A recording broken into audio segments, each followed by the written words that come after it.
MakingStarWars.net.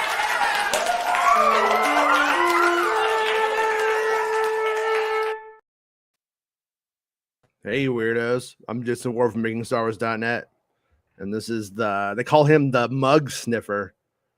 He sniffs mugs. He goes, hazelnut, huh? People hate that. Don't do that. Love but he does it. I love it. It's my second favorite coffee. Butterscotch flavor. Butterscotch. Is my favorite. This isn't that. It's my favorite. My favorite is hazelnut. I bought a big pack of coffee though that had butterscotch in there, and it was kind of good. I did like the flavor, but also tastes a little watered down the one I got, so I wasn't a big fan of it. But anyways, did I see Campia? No, I don't know anything. I don't follow the dude. No, there's anything against him or anything. Just don't. So don't know anything about it. Did he? Giovanni. Did he say it sucked, or did he say it was good, or? Well, his he hasn't even started the episode yet, but he put his preview image up, and it says unless it's starting right now, but it says Andor will save Star Wars. My guess is he got the screeners. I think there was a screening. I think there was a screening yesterday that people went to. Okay, like an actual screening. Probably. Yeah. From the people who brought you Rogue One, except Gareth Edwards, Andor, right? Pretty much. That's pretty much right. Winning, right? Whatever that dude is. We're actually going to get into an interview today after we look at the clips where maybe the best behind the scenes look at it that from Gilroy that we've heard. Most honest. I am appreciating this dude more and more, gotta say. He doesn't seem to fuck around. You've never heard him speak before, have you? No, I met him one time, and I said, silence. So I never heard a word he said. Did you shush him? No, why don't you smile more, Gilroy? I was like, come on. Hey, how about you smile more, Toots? That kind of I thing. heard him speak. I want to say it was at the LA Film School for the Bourne Legacy. Don't quote me on that. But I did hear him speak at one of those, where you may have been at the ArcLight, but one of those where you see the movie, then afterward they speak, and it was before Rogue One. And I was like, I like this dude. I don't even know what Michael Clayton is. I thought it was like a ripoff of Rob Roy, right? Or Rob. What was that one with Lee Neeson? It's like Braveheart. Was that Rob Roy? Yeah, Rob Roy. Yeah, Rob Roy. Yeah, he did Rob Roy and they Ms. Rob and something else about that time. Yeah. Yeah. Oh shit! Wait, what did you just do? Fuck, man, you shouldn't have mentioned it. You shouldn't have mentioned it. Quite gone, but I forgot. Just forgot to water leak. Let me me son. Quite gone, but I forgot. Just forgot to water leak. Let me me son.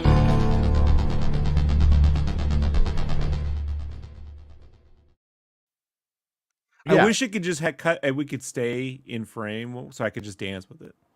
I want to get my raver fucking twinkle lights and I put in the pacifier, and then it all goes away the second the song's over. I met Gilroy once and I was like, Jason Ward, we gonna admit this is based on me or not? And then he looked at me and then I said, also, what was it like when Bill Murray stole Sigourney Weaver from you in Ghostbusters? And he didn't like that either. He kind of reminds me of the guy, the guy with the stuffy guy a little bit. Oscar. No. Oscar's the baby. Oh, Gregory. Oh, I'm talking about the guy out. When he does that little spinning thing out in the courtyard, kind of place. That's Oscar. She named him after her father. Oscar's the kid named after his biological father. So his name is Oscar in Ghostbusters? Yeah. One? Oh, okay. Yeah. That's fucked up. Her fellow cellist. That's fucked up. She named him. Yeah, she named him. Look, man, I don't like that fucking sequel. There's all sorts of fucking problems I got with it. The only thing about the sequel I like is I firmly believe Peter Venkman would have quit the Ghostbusters to do his own Coast to Coast AM talk show. Valentine's Day. he also, I mean, but Cheech Marin, better late than never. That was great. Come on. Remember that part? The Titanic. Yeah, I love that part. But all right, let's look at the first Andor clip. Here we go. I'm busy. I'll be quick.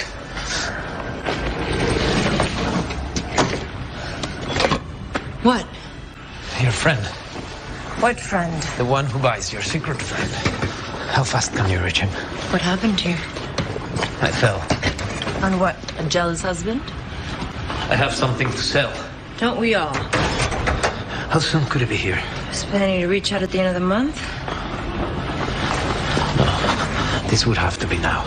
For what? For one item? No, that's not how it works.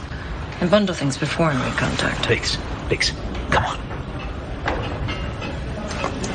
There's a TAC Corvette coming in this week, looking for scrap. I'm told there's a rack of Imperial targeting units someone might forget to strip out. We get that thing you've got. I've got a few naval comm scans. I can't wait that long. Why?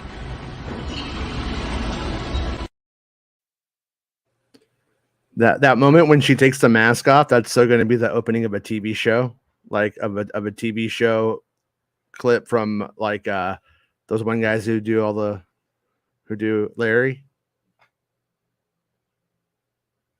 Oh, Arl Knots. Arl Knots, yeah. Sorry. Right. I brain farted there. They did Larry. I'm like Cousin Larry David. Arl Knots. Like I had to go through their list. Yeah. I'll say this, man. I gotta get the context, but it's like he does come across as pushing a little quickly. You know, I guess maybe time for the show. But like, I guess that's how my wife sees me when I ask for Nick, right? Like, what I need it now. I cannot wait till Friday, you know? Yeah, you can't. And she's just like, no, next month. What? You know, like, yeah, that's the way it goes. Andor's bouncing on Angela's husband's wiener. That's kind of what it sounds like to me. If you want to read the whole clip wrong. Well, she did say what? Someone's husband, you know? Yeah, something she said Angela or something. I don't know. Frank Angela. Is that a guy?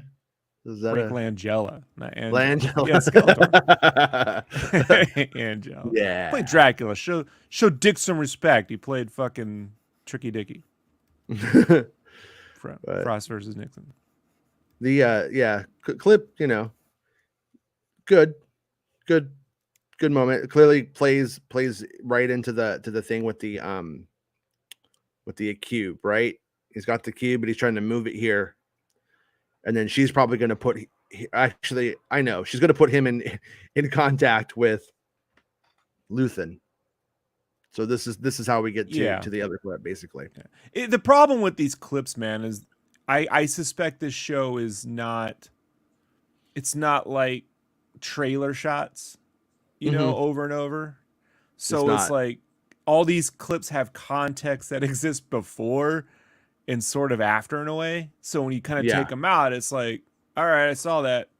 Okay, just show us the fucking show. Like this isn't like dun dun dun. You know, at the end. Dun, dun, dun, dun, dun, dun. Yeah. Oh, I thought we were doing Sanford and Son.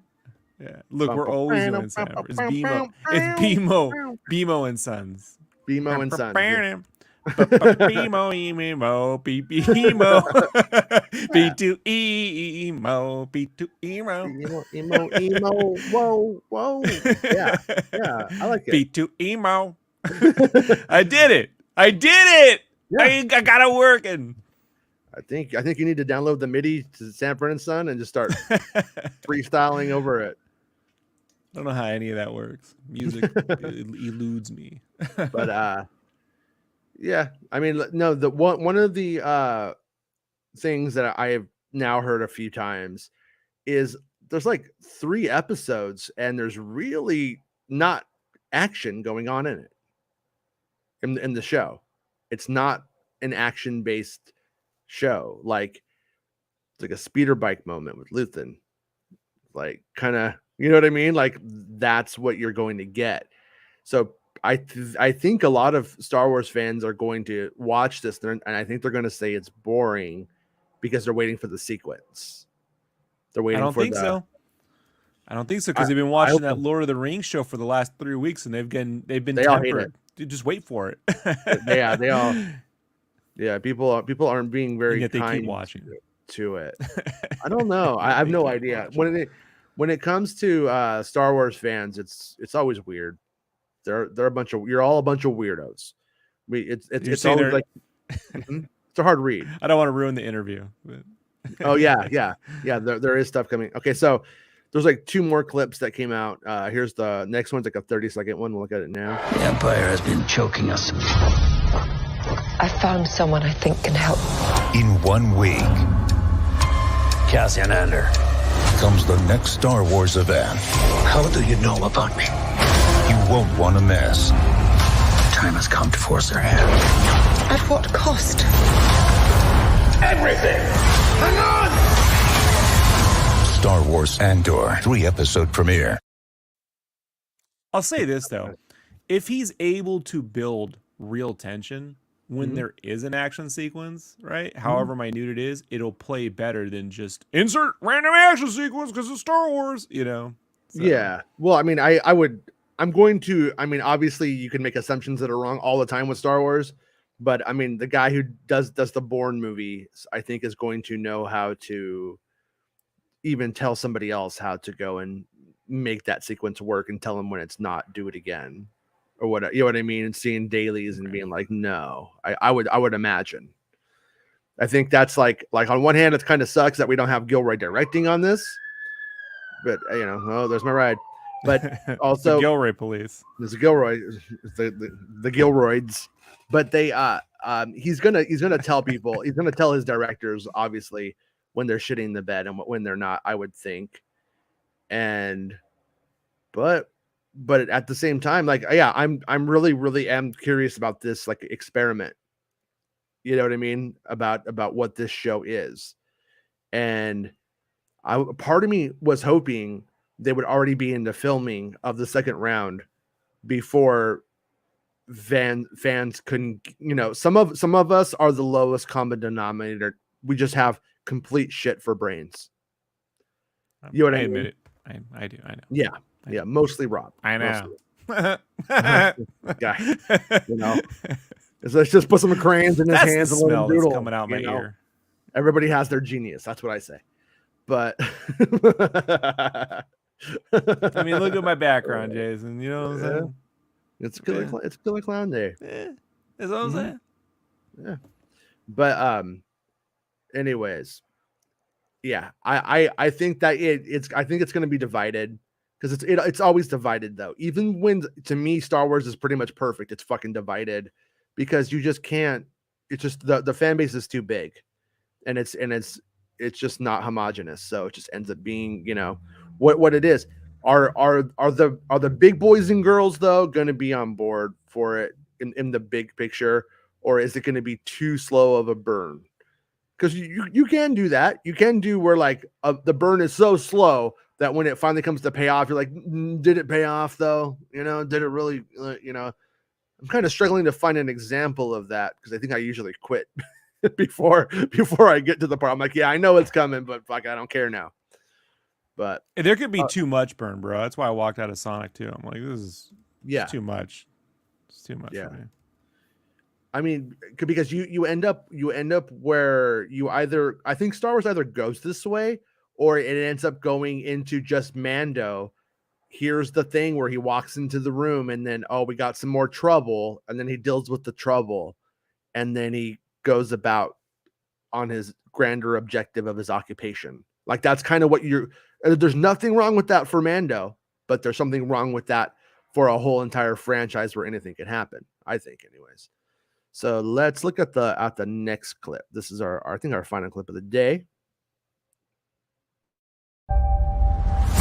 They're so proud of themselves, so fat and satisfied. To steal from the Empire, you just walk in like you belong. In Rogue One, you don't get to know much about Cassian. What had to happen to a man for him to say, I'm gonna sacrifice everything, just for the hope of change. I've been in this fight since I was 6 years old. I'm tired of losing. Andor is an intricate, character-driven spy thriller that lives in the world of Star Wars. Action.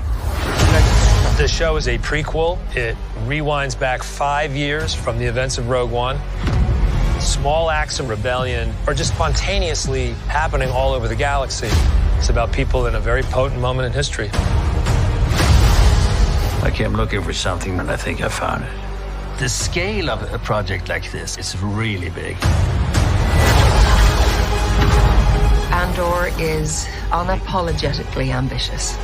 As long as everyone thinks I'm an irritation, there's a good chance they'll miss what I'm really doing. What are you really doing? It is the building of a revolution.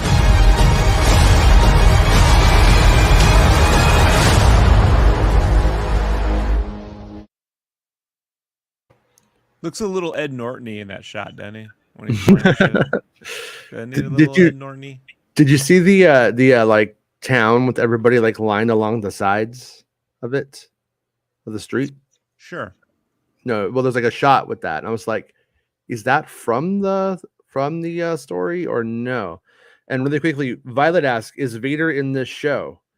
And we're gonna get into an article right now that I think it pretty much answers that, like pretty clearly, not specifically but clearly. And Arya just says for me to check my DM, huh? It's like, so anyways, I don't have a message from you, Arya. Emo's weenie. Oh, Jason checked the. Oh, I thought she was sending me one. I was like, anyways, there's an article that came out today from the Times, and like I said, he's super upfront. I was more about everything. Are you fucking kidding me? No. Okay, thank you. I've already like gone through their process twice today. So I thought they were doing it to me again. And I'm just like, no, I'll just fucking read it off my phone.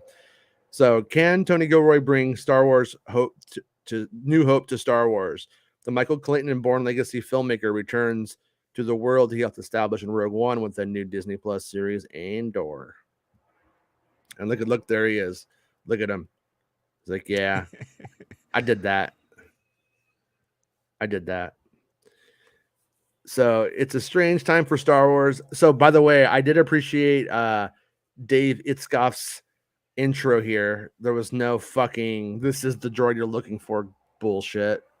It's a strange time for Star Wars. Quiet at movie theaters since 2019's release of The Rise of Skywalker, the mighty science fiction series, has been carried forward by streaming shows like The Mandalorian, The Book of Boba Fett, and Obi-Wan Kenobi, in which characters old and new mingle in adventures that occasionally fill in gaps in the franchise's master narrative. So, okay, I'm going to jump down here because most of this shit we already know. Once again, the author actually does a good job, unlike a lot of these entertainment writers. So we're building from scratch, really, Gilroy said in a video interview in August. It's very bravely built to continually escalate. It starts off as a chamber piece, and then we go orchestral. So I think that's one of the first times right here that we kind of get is Darth Vader in this bitch kind of like answered, because what you're going to have in this like story is Cassian's going to kill somebody, and then that's going to bring the cops, and then the ball gets rolling, and then it's going to culminate with like Rogue One. So if you have Darth Vader showing up because Cassian stole some shit, it doesn't really escalate. The volcano doesn't erupt, so to speak. It doesn't kind of, it doesn't build in tension and then explode. So so my take is we won't see Darth Vader. They don't explicitly say it, but that's my take. So Arya saying new account. I don't know what's going on here. How were you brought into Rogue One? What did you learn about Star Wars from that experience? So, and he's all tiptoe around that a little bit. Before they started shooting, they were looking for some rewrites. My father was passing away at the time, and I had a limited amount of time to help them out. So I worked on it for about a month to try to retool it. And then I didn't really think about it for many months. I think that must be when Macquarie came in after, maybe. And then I came back, and they had some issues that they had to address. It was all hands on deck for 10 months putting it together.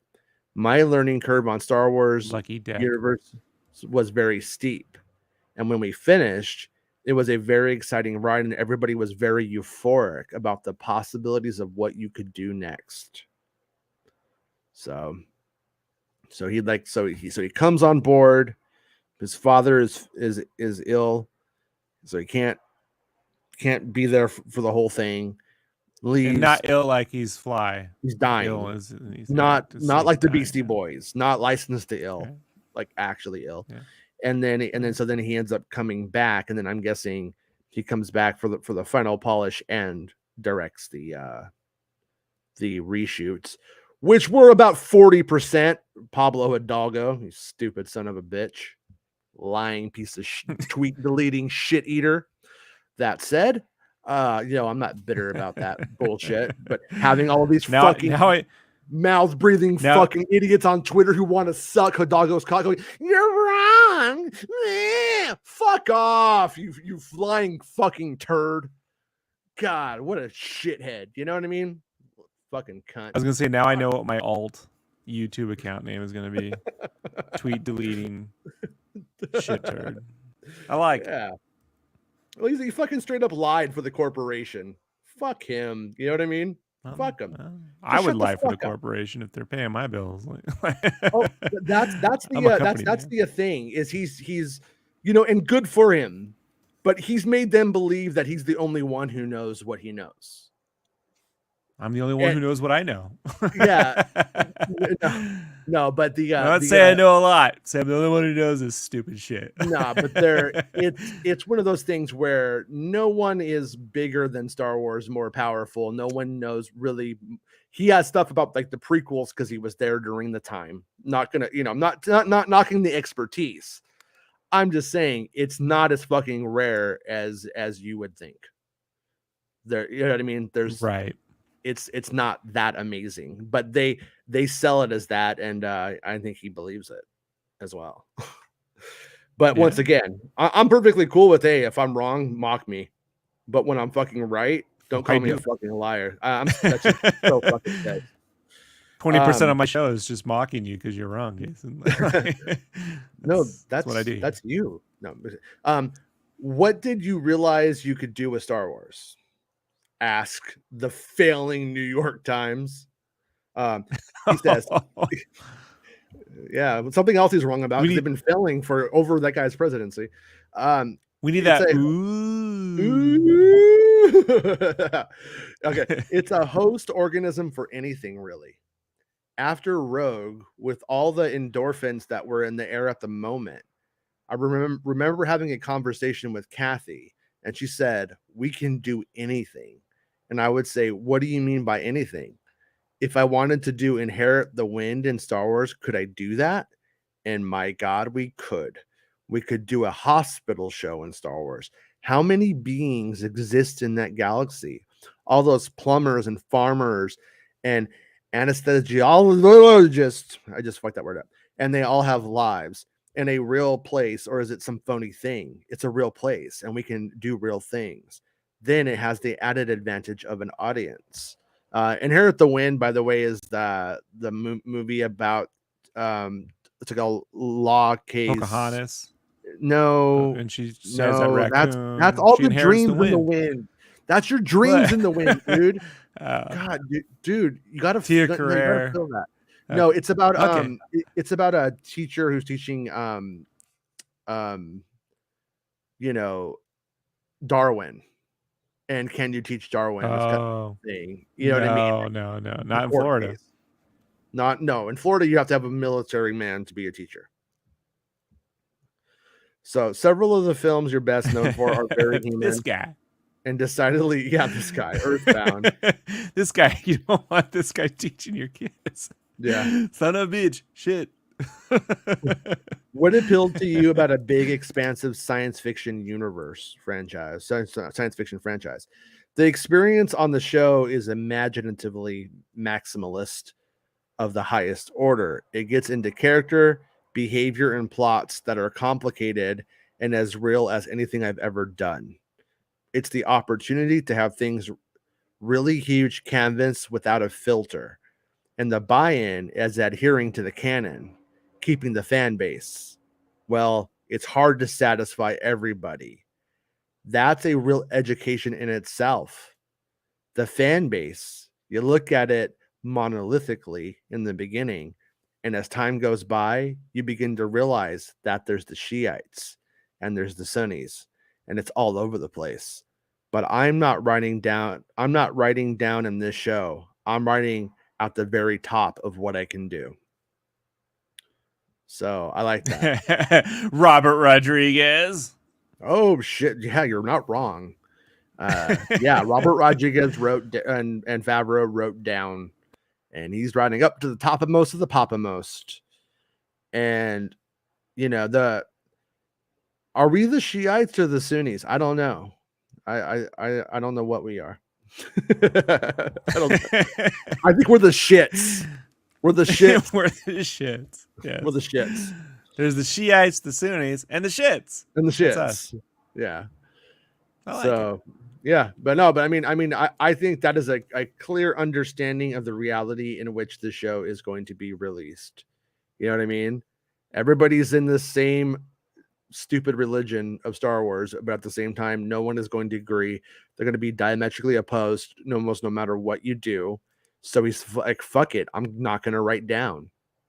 Well, And also, that's Jason, the way to go. it confirms what I've been saying for months now, is that he helped them make over $1 billion. He can do whatever he wants. Yeah, this is him cashing in. What you get that you make $1 billion. What do you want to do next? Then you make your Batman Returns. You make that thing that they would never have let you made the first time around. Yeah, or even if it had made $750 million, it has to break that $1 billion to get that magic. Well, and I agree with you, but I always give the caveat of, did Disney see it that way, or did they just see it as forward momentum from Force Awakens? Do they obviously they're like letting him do this show. He says something though later on, and we need to take it apart, and it's essentially about the budget. But your involvement with Andor was not a direct handoff from Rogue One. How did that come about? So we finished Rogue. There was this moment where they thought all these things were possible. They had a few speed bumps with Solo and all the things that happened there that interrupted stuff a little bit. The Han Solo prequel, released in summer 2018 after a tumultuous production, was a box office disappointment. But when they came back, they said, we want to do a show about Cassian Andor. They commissioned a pilot, and Kathy was ambivalent about it and sent it to me. See, that right there is something that I like about Kennedy, is that she clearly goes like, I'm ambivalent about this. I need to send this to Gilroy because it's not moving me. It's not offending me clearly, but it's just, there's no magic there. And I kind of think that's something that she's been overall though good at identifying when something is just not necessarily sitting right. So what kinds of notes? You could just see it now, Jason. The race war YouTuber is going to be like, breaking news: original Andor script not woke enough for Kathleen Kennedy. Like, yeah, oh for sure. But they will dog whistle it. Half of them will dog whistle it in another way where people go, "That's not what they mean," but it's exactly what they're profiting. Gareth Edwards is my Zack Snyder. This is Gil woke. I'm just like, if I'll tell you this much: if you have a Zack Snyder, I don't really care what you think about very many things in this world. What kinds of notes or suggestions did you give Lucasfilm about the pages you were sent at the time? So I found the memo. Why are they sticky? Yeah, sorry. It was just a post-it note. He's all, it sucks. But they're red post-it notes, so you can't photocopy them. Yeah. Yeah, that doesn't work. I found the memo from 4 years ago where I basically said it's Cassian and K2SO storming the Citadel. I don't think you can do that for 20 episodes. I wrote a whole manifesto in some manic blitz. I said, this is the show you should do. I sent it to Kathy and it was like, okay, well, we're not doing that. They tried another approach. Well, that fell apart. They read this memo over again, and suddenly what seemed insane 2 years earlier was starting to look good. That memo is the show we're making. And aside, asked to confirm the timeline and development process that Gilroy described, Kennedy said in a statement, Tony Gilroy has given us the story Star Wars has been looking for. Tony's ability to construct gripping characters with edge of your seat tension and action is unsurpassed. So he basically gave his critique. It sounds like it was complicated, and they basically tried to get around it. And then at the end of the day, realized there was only one right answer, and he gave it to them. He gave them the best answer. They just clearly didn't want to accept it at the time, because it sounds like you can't do 20 episodes of trying to just earn some respect. I mean, Rodney Dangerfield could do it. Why can't Boba Fett? Oh shit! Rodney Dangerfield made a whole career out of it. Why can't Boba? Right? Yeah, right. Well, I think this Favreau guy makes a good point. They all said in the room at the time. See your logic? Hard to argue. You know what? Just put a Rancor in there and deal done. You got it. Okay. What if he just put a Rancor in there? Like, give it in the show. Give him the money. Okay, we could put the Rancor. And we could the Rancor, and then Vespas and Rancors. We could do Vespas. We could do Vespas. We have Vespas. I like in the Spider-Man movie when it cuts back to him, and then he has the sleep apnea machine on. I kind of want to see that machine on our Jon Favreau all the time whenever he's doing it. I love that Spider-Man movie. I love all those Spider-Man. That second one too, man. No, I just like how they're taking the piss out of Favreau in every film. I don't. The other two Spider-Man films, I have nothing bad to say about them. I just, you know what I'm saying? I don't have anything bad to say. I don't really care. I had a good time. But that last one, that movie should have sucked. Everything about that movie feels like a bad idea to me. Like, beyond the fan servicey stuff of all the Spider-Mans are in the same room, and the like scenes with them in there, even when it's like a little bit cringy, when I saw the extended cut, obviously, so I'm talking about shit that should have been cut. It still worked though. And that's what's made me excited about Skeleton Crew, because I feel like that Spider-Man film, as sort of an assignment, if you want to look at it that way, that could have been a C movie, but it was an A movie. You know, it's what Star Wars. Star Wars should have been a C movie. Yeah. And I always think like this is where ideas don't matter. It's execution, Yeah. And the question I always say, for myself, if I pull out a win my clients did not expect, is it reproducible? And was it were we controlling it? This is what we did, and it took some effort. We had to fine tune it and back and forth, but we got there, and that's what we intended to do. Or like Donnie Darko, did you just luck out in the editing room and you've never been able to reproduce that again? And in order to reproduce it again, in a fever dream, can you write Take on Me again? Right. You're gonna need, and I always say like it's always reproducible. Only next time, if it was luck, it's gonna require a lot more people. It's gonna require a lot more effort, because the one person can't keep doing it. Now it's gonna take a group of people to like Toy Story is a bit of luck. But to keep that going, you need more talented people. You can't just rely on one auteur to keep getting you there, kind of thing. Right. To simplify that, I know one person to make Toy Story. I don't want to fucking hear it. Yeah, it's context, folks. Just giving you ideas. but I do think mm-hmm. Gilroy is a guy who can repeatedly do what he's doing, and I do think the director was it Jeff Watts? John Yeah, Watts. Jeff Watts. John Watts. I do think he can repeat because that cop car movie, it's one of those films that if you and I had gone to fucking Blockbuster and rented that in '97, we'd be talking about that fucking movie we saw one time where the kid stole a cop car, like when Kevin Bacon was in it. It was fucking crazy. It wasn't what I thought. I'm still talking about Hot Shots on VHS. They stole a car. Bro, I got killer clowns behind me, so you know I bring up the cults. Yeah. But yeah.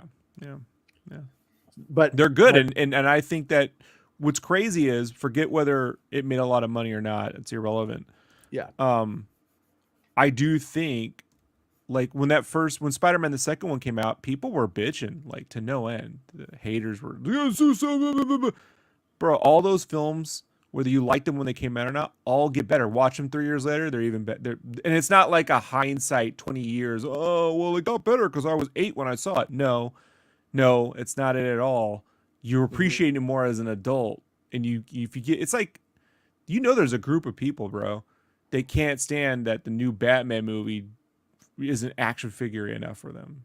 Why does he have to slowly walk? Why doesn't he just come in and just like to see when Ben Affleck just throws a crate at him? Like, why does he? Yeah. Oh, sorry. And then they're going to tell you, hey, this movie was actually really good. 5 reasons why this is the most underrated. Bully fucking assholes. Yeah. Anyway. But yeah. All right. Those are solid films. Anyway, what I was going to say was Kathleen Kennedy as a producer, the fact that she has this crazy son of a bitch making Andor, and then she got John Watts doing that. I like the end of the spectrum. I'm most excited for Andor and Skeleton Crew. Actually, and getting Mansgold on Jones is genius. That's a great move. Yeah, it is. Yeah. Man, that's so good. Like I haven't allowed myself to get too excited about it, Jason, because it's like next summer. But the more I think of, fucking this dude made a film about Ford and Ferrari, 2 fucking things. Jason, you know how you don't care about most Marvel shows? Yeah. Amplify that by 10. That's how I feel about cars. Right. If it ain't the Batmobile, the Ecto-1, or DeLorean, I don't give a shit. Yeah. So, or Bell's Geo Metro for reasons I cannot describe here. Did you see what Leonardo DiCaprio told Dune? He told Dune, don't do superhero movies or hard drugs. With the movie Dune? No, he's a man. His name is Timothy Shamalama Lama Ding Dong. Oh, and his name is Dune. He does a movie called Dune, and he plays Dune in it. I turned it off. He told him not to do hard drugs. Yeah, I hate to break it to you. Dune's a superhero movie with drugs. Right. With hard spice. It really is. True. He gets superpowers. I mean, have people not picked that up yet? Because it takes place with spaceships, it's not superhero-y. Like, Guardians is a superhero film. It's not science fiction. Like, Dune is literally a comic book movie, man. Like, yeah. It's hilarious. So anyways, when you meet his character in Rogue One, you have very few navigational points. He says he's been in this fight since he was 6 years old. He kills a trusted source in the opening scene of the movie. I'd never do that. His history is dark, and he gives his life. Not eagerly, but with full open compassion to save the galaxy. That's a pretty fascinating person. How much can we see that person be built? In the first episode, he goes from just an absolute mess to his first step on board to Damascus, which is like to be a mercenary. By the time we get to the end of the first half, we have been exposed to a number of reasons for the rebellion. The second half of the show will be about him being a revolutionary. See, like, it seems to me that in terms of I wish I was doing this interview to some extent. It seems like Gilroy asked really big, hard questions of what he's doing. Like he almost interviews himself and his characters. You know what I mean? Because like otherwise you don't start exploring these answers.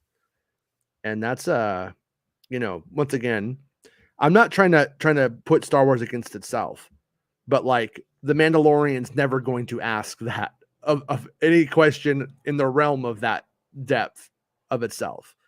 And most fans don't. They just go, but how does this fit into the timeline?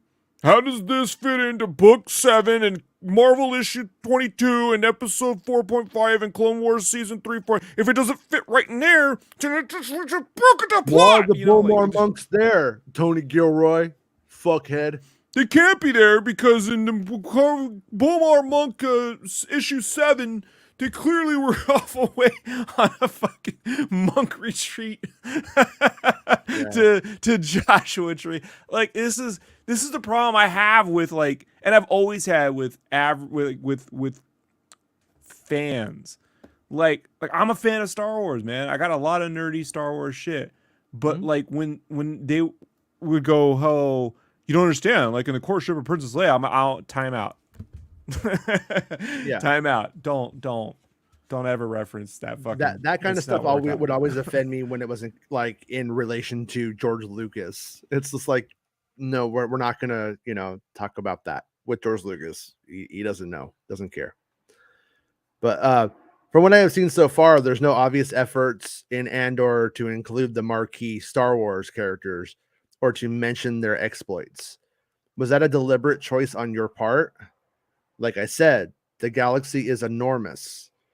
It would be like if you tried to tell the whole history of the 20th century England just through the crown. Oh, there's only this royal family, these 7 people, their lineage, and who they're fucking. That's all that matters. We will not be dealing with the royal family of Star Wars. When we have legacy characters return, or when we touch on things that are familiar, we don't want to do it in a way that would be perceived as fan service. We want it to be protein.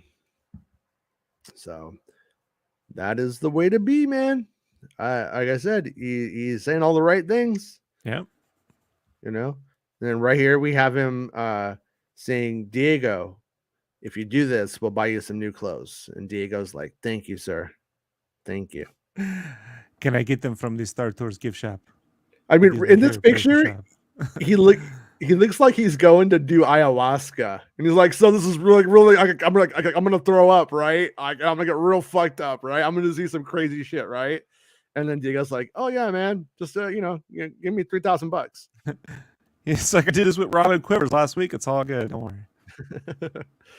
So the Filling New York Times says, do you think about how your choices as a writer are going to land with an audience that really knows and has spent a lot of time thinking about this fantasy universe? He says that part is really potent. Another reason to do it is everything that comes off my desk gets shot. And it gets shot with some of the greatest actors on the planet with a bunch of really great directors. Did he say shot? Mm-hmm. Shot. I just imagine him like in Toontown, like the scripts are running around his office, and he's got yeah. He's all dance, scripts, dance, woohoo! Yeah, I worked just as hard every day for the last 40 years on everything, and probably 80% of the material that I've written, probably the best things I've ever written, have been thrown away over the years. This is not that.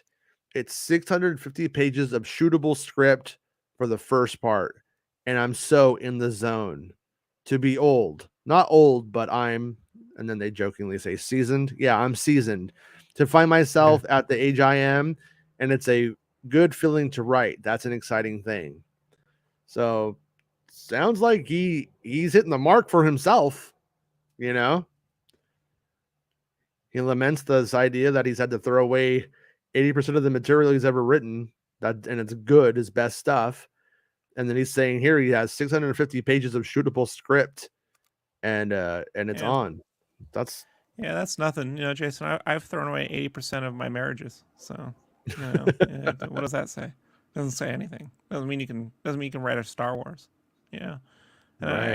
I take umbrage with the fact that just because you're old doesn't mean you're going to write a Star Wars that can speak to kids. I mean, George how does this speak to kids? This needs just to speak said to just said the children. Umbridge. I expect there to be a character in the next script called General Umbridge.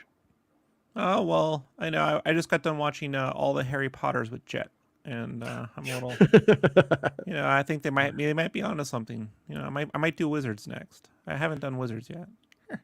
John Campia said he saw the first 3 episodes. Said it played like an HBO show. Yeah, isn't that great? Yeah, maybe they'll cancel it like Batgirl. Oh no! What? So all the franchises. Where are the pod races, Jason? Where are the Sebulbas? It looked like where's Bix the was Poodoo? maybe working on a baby pod race engine earlier, like a little tiny pod racer. Yeah. Pod race kids. Are they just gonna talk? I mean, Star Wars was meant to be watched with no words. You turn it off. Don't listen to anyone. The problem is, George, is that you wanted to make Pod Race War, and everybody's like, you can't have something called Race War.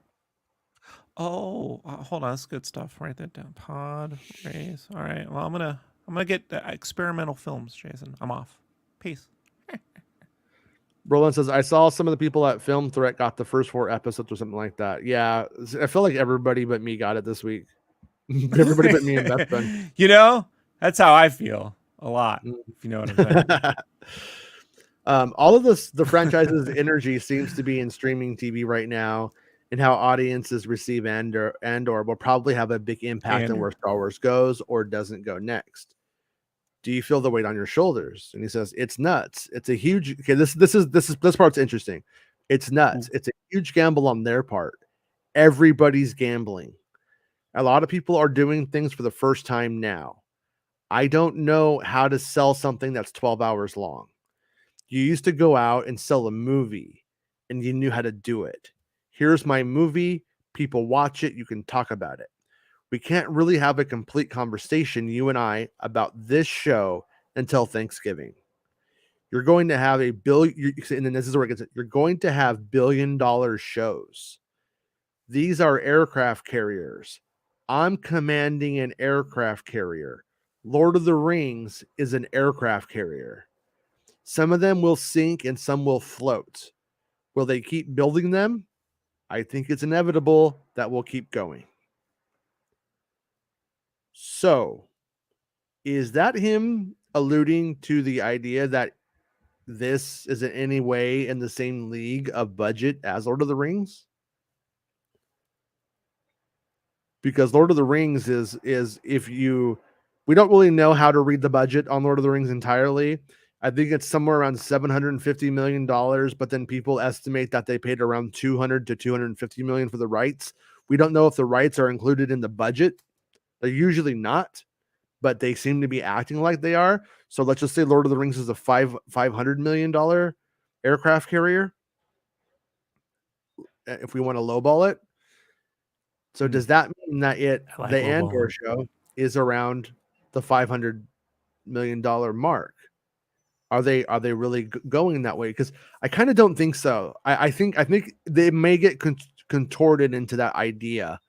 People maybe start saying, why did this show cost this much money and there's no action in it? That might be, I actually anticipate that to be at this point. But you don't pay people to talk. It's ridiculous. Planet Fitness, do we have that? Do we actually have that one? I don't remember if we got the Andor one. I know we never got the Kenobi one, and people were pulling some numbers out of their ass based off of tweets from fucking children. Not fucking children, but from children. And like, when I said that, I mean that like literally, like we dug into it to like try to figure out, is this the budget and for Kenobi, and it wasn't out there. And then Andor taxes were filed under California, and it cost, that does not add, that doesn't track whatsoever, because Andor was not filmed in California, and they wouldn't file the taxes in California. The actual tax break would have come from the UK, from Pinewood, which is why they film at Pinewood. So I don't know. I don't know if that makes sense. I mean, I guess that's a multinational corporation. Maybe they have to pay American taxes, and that's they claimed it there. But does that make sense to you? They can't get Trump's taxes. They got Anders. It's ridiculous. Yeah. It's a fictional character. I mean, Hey Don, how's it going? Can't wait. Sorry, they're taking the trash out outside. Can't wait to see this visual and how they've been showing in the trailers. It's what made us go wow as kids when the original came out all those years ago. It's true. Okay, so Planet Fitness, never mind. I have no clue. So yeah, I think you're thinking of Mandalorian, one of the Favreau productions. But anyways, there are these, so it's calling them aircraft carriers. So I just thought that was kind of interesting, and I guess that's the end of the article. So yeah, but so yeah, I'm curious. I mean, because when you do get down to it, like at the end of the day, once we have all 24 episodes, it's gonna be a pretty expensive endeavor though for the Andor saga. Planet Fitness says episodes are 30 minutes and have around 11 million budget an episode.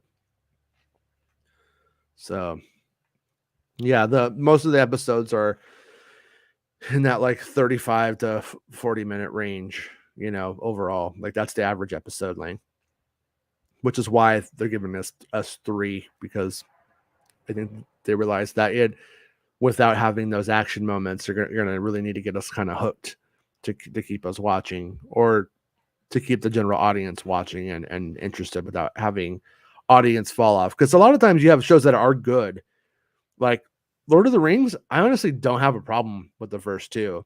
I didn't enjoy watching them that much in the first 2 together, but I haven't watched the third yet, just because I feel like it's a lot of investment, and I just haven't done it yet. So, but okay, so there's been some Acolyte casting news from Variety. Will you do immediate reaction episodes at midnight? I will do it. So, Star Wars Disney Plus series The Acolyte cast Manny Jacinto. What you mean? What about Manny Santos from Degrassi? Remember when she started wearing her underwear on the outside and doing the whale tail, and the whole school couldn't take it? Oh man. All right. Share screen. There we go. I was a kid. That's why I'm giving that look, not because I saw it when I was 40. Weirdo. Yeah, Degrassi, the Next Generation. We were like mid-20s maybe when that started. So Star Wars Disney Plus series, The Acolyte cast Manny Jacinto. And there he is right there. The Star Wars series, The Acolyte at Disney Plus, added Manny Jacinto to its cast. Variety has learned from sources. Jacinto joins previously announced lead Amandla Stenberg in the series, as well as members Jodie Turner-Smith and Lee Jung-jae. Is it J-A-E? Is that Jai or J? I've never heard his name out loud. But I don't know. Yeah, reps for Jacinto and Disney did not immediately respond to Variety's request for comment. Bitches, snobs. Anyways, Jacinto is best known for his role in the critically acclaimed NBC sitcom The Good Place, on which he starred throughout the show's 4 seasons run as the network in the role of Jason, a not so bright Floridian with a love for Blake Bortles and the Jacksonville Jaguars. He has since starred in the Hulu series 9 Perfect Strangers. Is he Valky? And Netflix's brand new Cherry Flavor. I wish that was a show where they clone Valky and there's just 9 of Perfect 9 of them. Strangers, 9 of them. And that old Larry dude, the cousin Larry, is just like, oh no, 9 cousins. On the film side, he has starred in features like the blockbuster sequel Top Gun Maverick, as well as I Want You Back in the Bad Times at El Royale. He is rep by CAA, Alchemy Entertainment, McCoon Frankel Whitehead, and Sheltered PR. That guy's got a team. Variety exclusively reported that The Acolyte was in works in April 2020, with Russian Doll co-creator Leslie Headland serving as showrunner, writer, director, and executive producer. Stenberg was confirmed for the lead role in July 2022. Official plot details are being kept under wraps, but it is known that the show is set a century before the events of Star Wars Episode 1: The Phantom Menace. It is said to depict the galaxy at the peak of the era of the High Republic, when the Jedi were at their strongest and the Sith were believed to have been eradicated from the galaxy. The Acolyte is one of many live-action Star Wars series at Disney+. The Rogue One prequel, Andor, will debut on September 21st, while The Mandalorian will release its third season in 2023. Other recently entries include Obi-Wan Kenobi, The Book of Boba Fett with Skeleton Crew starring Jude Law, and Ahsoka starring Rosario Dawson on the way. So, yeah, I mean, I remember him from the Good Place, and I saw Top Gun Maverick, but I don't really remember who he was in that. I'm guessing he's just one of the fighter pilots that's like, yeah, we're going to do it, you know. So yeah, he's got that big scene in the pool, in the pool shot in the bar when they're playing pool. Yeah. Okay. Yeah. I don't remember. A pool, playing 8-ball. Playing pool. Yeah. Yeah. Yeah.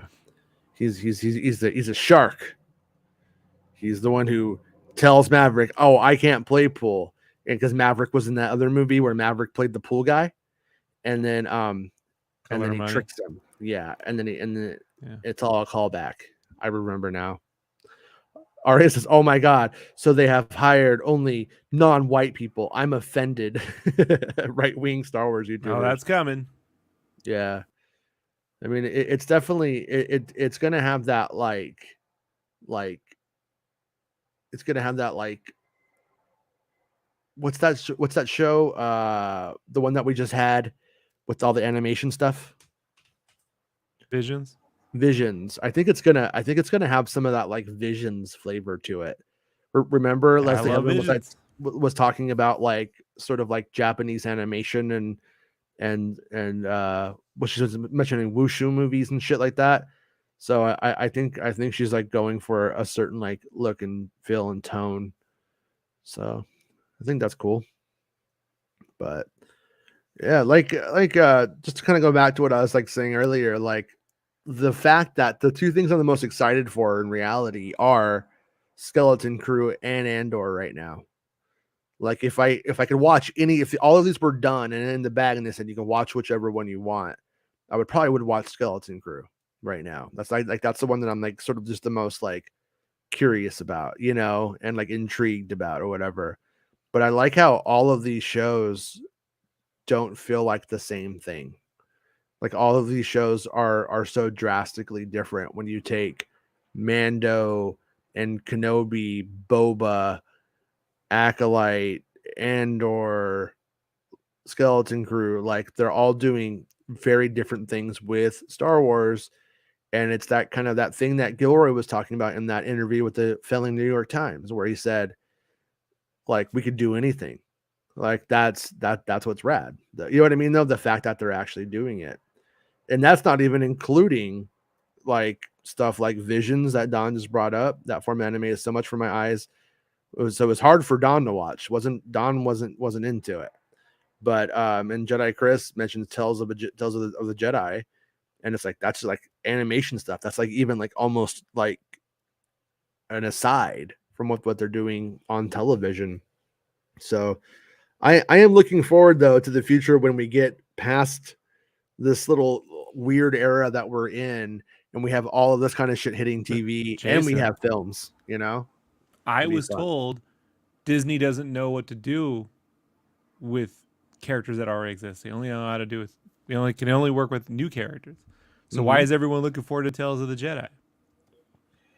Hey, Roland says Trigger Studios, who I believe did the Ninth Jedi or La Pinocho episodes of Visions, have a new cyberpunk spin-off show on Netflix, and it's really good so far. Yeah. I like to see them work on Visions. Oh, is that the Trigger one? Is that like the cyberpunk video game universe? Yeah. All right, cool. Yeah, it's dope. It's really good. Yeah, I mean that game obviously had release problems and stuff like that, but it was a good game. I mean, it was like a good story and it was fun. It wasn't done, but I did enjoy that game. Even though I bought a broken ass unfinished game, I really did enjoy it still. It was good still. But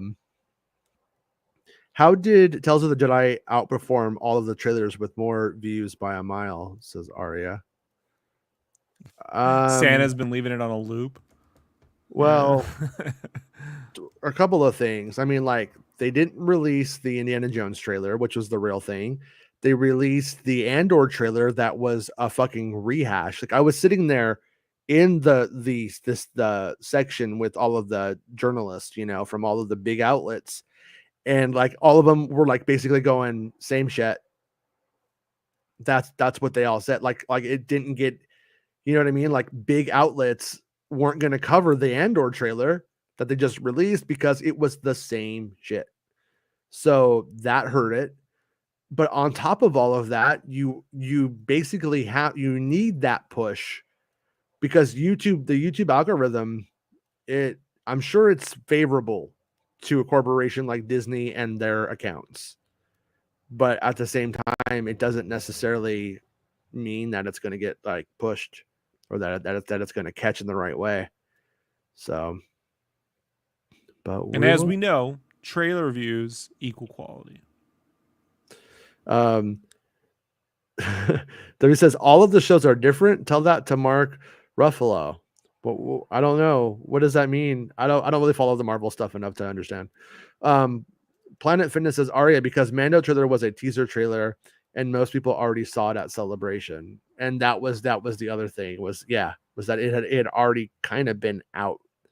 And like we didn't like if that had been the first time it had hit, if it had hit all at the same time live, like we would have on this channel of broken it down and like went over it and stuff, which we did on the leaked ones instead. So they decided can I posit? What? I have to go soon, but okay. Let me just say this. Let me posit an algorithm explanation to you. It has the word Jedi in the fucking title. All right. And that word is going to get further across the internet than Andor or Mandalorian.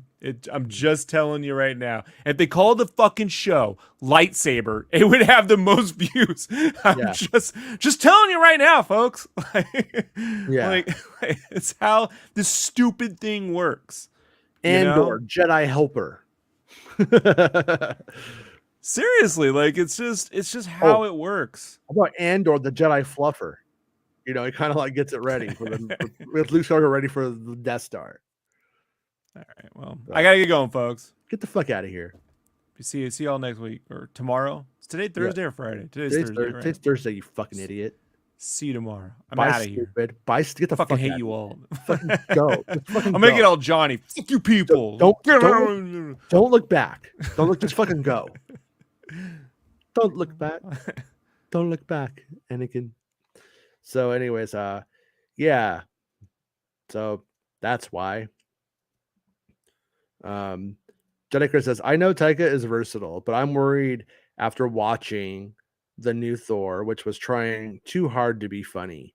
Hopefully I'm wrong and we get Jojo Rabbit Taika. Yeah, I started watching the new Thor, and once again, I'm not a big Marvel person. Like, I could take them or leave them. If they're not working for me, at D23, watching all the Marvel stuff, I was fairly bored.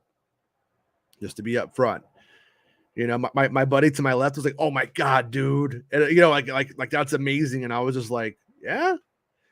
And like, there's this part where like the musical Marvel stuff came out on stage, and like that just fucking rocked all of the Star Wars stuff. I'm like, "You high?" But so like that's where I'm at with it. But yeah, the Thor thing itself was like a romantic comedy. So I think the amalgamation of superhero and romantic comedy, I don't think it sat right with most of the fan base. And that was the experiment, though. You know, you go and you take a political thriller and you mix it with a superhero movie and you got gold. You don't always know, I think. But yeah, the lightsaber duelist. All right, so Arya says, all right, Arya. I'm going into my Twitter account right now. And I don't have, okay, wait. Oh, I see. I see. Okay. All right, Arya. All right, so I think I followed Arya back. Okay, let me share this thing over here. We got some stuff to look at. Thank you, Arya, for elaborating. My reading comprehension falls severely whenever I'm juggling 5 things at the same time. Okay, let me get rid of that. This looks pretty hilarious. All right, let me stop sharing that. Boy, we kind of had a big show today, overall. The last couple of days it's been very dry, so I think we earned it. All right. So here we go. You guys can see that? All right, you guys can see that. Thank you, Arya. So right here, we got look at this guy. What's he doing? Like prison stomping this dude?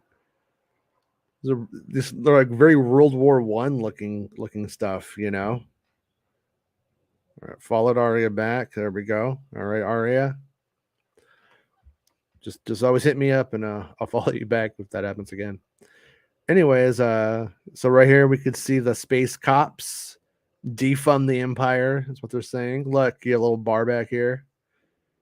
But yeah, looks like we got sort of like Imperial like riot troopers kind of thing going on. These costumes are a little, it's like the same costume like the Han Solo wore in a way, but it's a little bit, you could tell it's like made out of different stuff. So I heard that if there was like labor strife and stuff, in the show, and I think that this must be kind of like what that's dealing with right there. All right, we got some death troopers walking in. Whoa. Look at that guy. He's doing the fucking straight up MacGyver fucking explosion right there. Oh, there's that silver droid we saw yesterday, I think. Remember we were looking at something. I think we saw like a little silver droid. All right, yeah, they are getting blown up. I'm not sure if all of this is new, but it's cool to look at it either way. Man, if I lived in the Star Wars galaxy, I would want to live here, though. Of all the places, like, this just looks nice. Pretending like I'm a Highlander. I remember when they were filming this. This guy right here with Mon Mothma reminds me of Mike Pence. Looks a lot like him. And then stormtroopers. Definitely tell that's where that's at. Yeah, and then so this is just like a lot of the behind the scenes shit. Where did this come out from, Maria? Like, are these like pictures part of a junket packet or something? Are these from a video?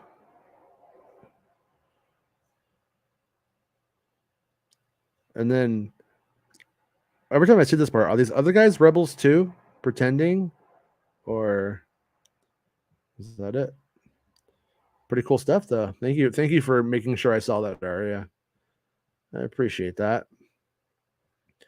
And I'm glad that Manny Jacinto is going to be in Acolyte. So the monsters and Eternals, Doctor Strange 2 and Thor 4 all felt the same. Needs new creature designs. They all blend together. Yeah. Marvel stuff kind of blends together for me for the most part. If it's not drastically different. Like I like the stuff that's like really out there and original for the premise. When it's just like straight up like here's Hawkeye and somebody find him, it just doesn't get me. I'm not knocking it. It's just not for me. So Roland says, I'd want to live there too, Jason. That location looks beautiful. Yeah, it looks like of all the places in Star Wars, like that's nice. Andor special looks behind the scenes on Disney Plus show entire behind the scenes. Oh, I'll have to go watch that. Guess we can't really watch it on here because if it's a Disney Plus based thing, then they go and they go after you. Planet Fitness says one of the previous shots in one of the photos looked like my backyard. It has a visible quarry. A Ralph McQuarrie? What? Roland says, I don't think anyone ever expected Andor to have this much hype on the buildup. the show is something special, and I think we're in for an awesome treat of a show. Yeah, I think so too. Like I said, like the whole thing is how does the general audience take it? You know, is it going to be spacey enough that like children will still dig it too? Because like that's going to affect like the viewership to some extent. But on the other hand, it being more adult probably going to might bring in more people too. But the platform is the platform doesn't have anything like this. I don't think, at least not in the United States. I think like for those of you who have like your Hulu meshed with it, I think you'll have a better experience. But my dad, as a casual fan, is getting excited for the show. That's cool. Yeah. I took my dad to see Rogue One, and my dad was like, I don't remember this movie being this good. And I was like, yeah, I think when it came out, everybody was thinking about episode 8. You know, everybody was thinking about what's next, and it kind of just fell off in a way. And he was like, yeah, and my dad, I think, is actually excited for the show too, because we saw that clip, the clip with in the engine room with all the chains. We saw that before our screening, and I think my dad was pretty into it too. So Ari says, every single thing I've seen about Andor has only been insanely good, from clips to photos. Nothing has made me doubt them once. Yeah, everything he's saying is fills on. Don says, guess that's how he infiltrated and acted like he was one of them to get whatever he was getting for Skarsgård's character. Yeah, that's probably true. Because like, yeah, I'm under the impression he kills some people to get that stuff in the end. He ends up having to, and that's what brings a lot of the heat down. Roland says, same fitness. My dad is more of an animated and movie fan and does watch Bando, but all he's talking about Andor every day. They've been talking about it on the sports radio talk shows he listens to. Oh, weird. That's cool. I mean, hey, I hope this does, tell them that their audience isn't 7 years old for the most part, or that they have an audience that isn't 7 years old, that they should be catering this kind of stuff too. Because that's just kind of the truth of it. I mean, there's like, my kid wants to see lightsabers. He does. Like that's what he's into. He's a little boy. That's what he wants to see. And Star Wars should give him that.